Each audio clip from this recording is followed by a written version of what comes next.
নমস্কার বন্ধুরা, আমি আজকে নিয়ে এসেছি আবার একটা আমাদের গ্রামের রান্না। আমি আজকে লাউর পাতায় চিংড়ি মাছ ভাপা করব। লাউর পাতা ভাপায় লাউর পাতা দিয়ে ইলিশ মাছও খাওয়া যায়, তারপরে কই মাছ খাওয়া যায়, সব মাছই খাওয়া যায়, শিঙি মাছ খাওয়া যায়। চিংড়ি মাছ তো লাউর পাতায় খায়। তো আমি আজকে লাউর পাতা চিংড়ি মাছটা আমি কেটে ধুয়ে পরিষ্কার করে রেখেছি। আমি লাউর পাতাটা এখন ধুয়ে পরিষ্কার করে নিচ্ছি, তারপরে বাকি আপনাদের আগের কথা দেখাচ্ছি। সঙ্গে থাকবেন, ভিডিওটা পুরো দেখবেন। চিংড়ি মাছটা ধুয়ে পরিষ্কার করে নিয়েছি। লাউর পাতাটা আমি এই যে থালায় সাজিয়ে নিয়েছি। আমি এবার চিংড়ি মাছটা সব কিছু দিয়ে মেখে নেব। তো সবার প্রথমে আমি দিয়ে দেবো নুন।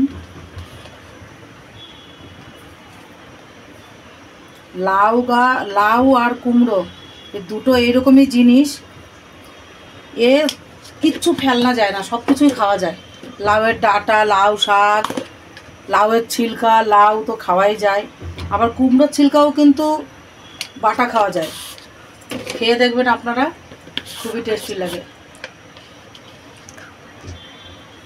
দিয়ে দেবো লঙ্কা গুঁড়ি, এতে আমি কাঁচা লঙ্কাও দেবো কিছুটা ফেড়ে, আর এদিকে দেবো জিরা গুঁড়ি।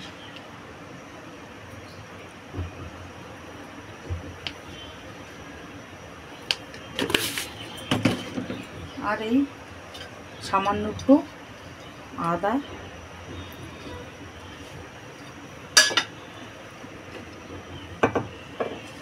দিয়ে দেবো সর্ষের তেল।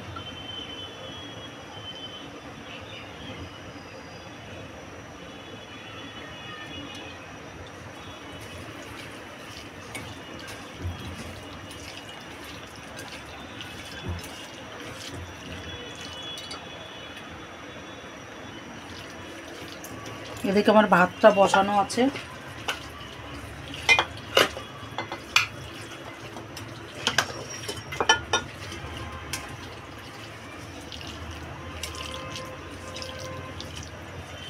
আমি মাছটা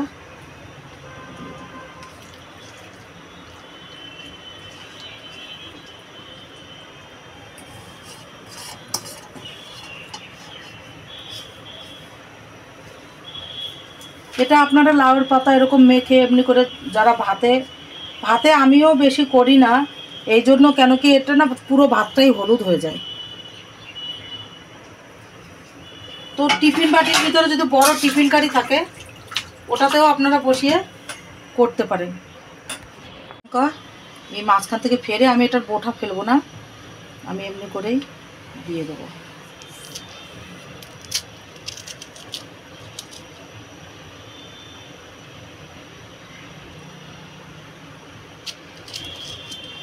এই লঙ্কাটাকে আমাদের এখানে সবাই বাঙালি লঙ্কা বলে, কেন কি এই লঙ্কাটা কলকাতা থেকে আসে, তো তাই বাঙালি লঙ্কা বলে।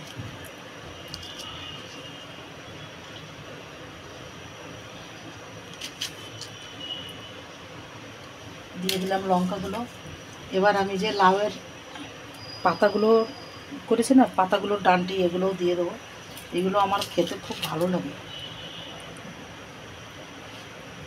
এবার উপরটাও কিছু পাতা দিয়ে দেবো।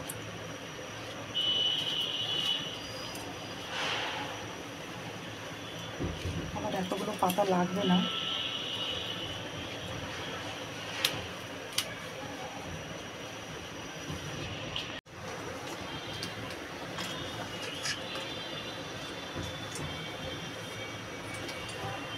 এবার আমি এটাকে সুতো দিয়ে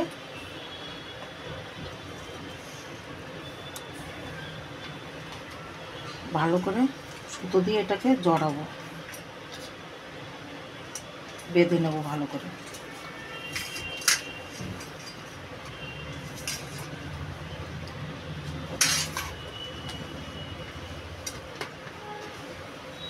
এটা সুতো দিয়ে পেঁচাতে না অটোমেটিক পাতাটা আরও এই যত এখন ফেলনা আছে ছোট হয়ে যাবে আর টাইটও হয়ে যাবে।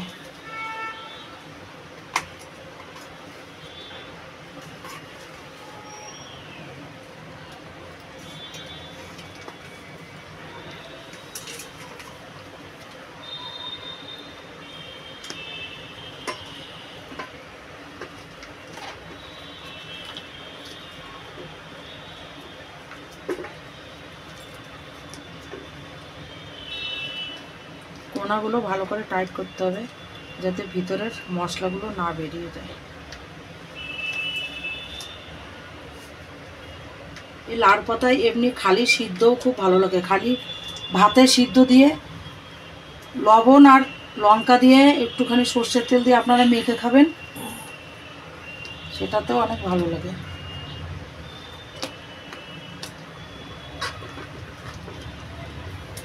ব্যাস আমার ভাতনাটা টাইট হয়ে গেছে।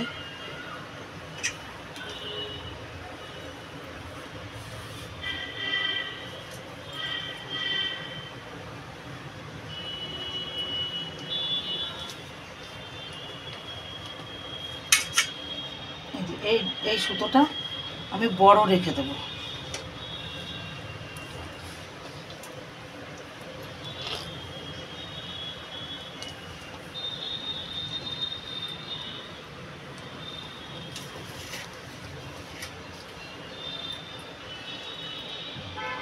আমি এবার ভাতটা ফ্যান ঝেড়ে নেব।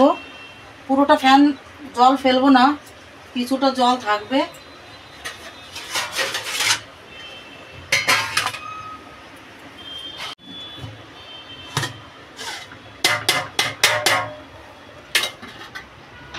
আমি এবার মাঝখানটা না ফাঁকা করব।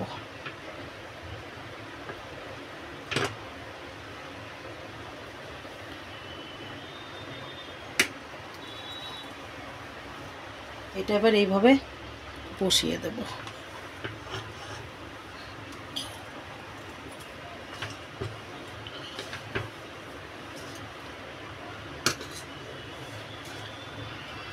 আর গ্যাসটা একদম ধিমি করে দেব।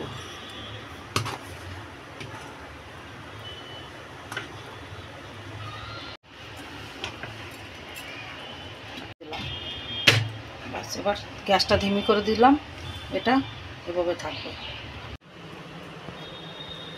তুলে নিচ্ছি মাছ ভাপাটা।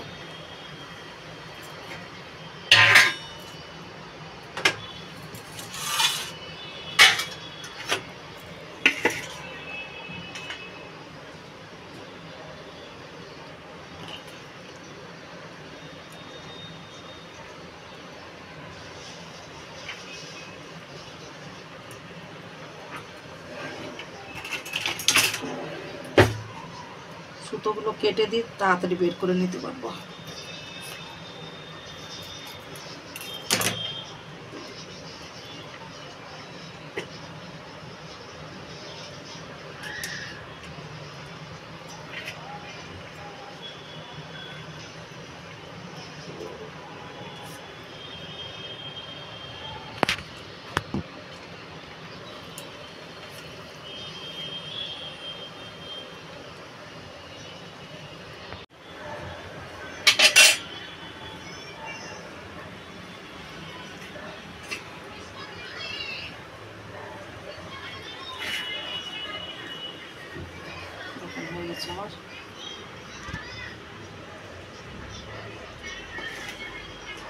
আপনারাও এইভাবে করে খাবেন। টিফিন বাটিতে দিয়েও করতে পারেন, আবার ভাতের ভিতরে দিয়েও করতে পারেন, যেভাবে আপনাদের সুবিধা হয় সেইভাবে করবেন। তো ভিডিওটা যদি ভালো লাগে লাইক করবেন, শেয়ার করবেন, কমেন্ট করবেন। ভিডিওটা এখানেই শেষ করছি। ভালো থাকবেন, সুস্থ থাকবেন। নমস্কার।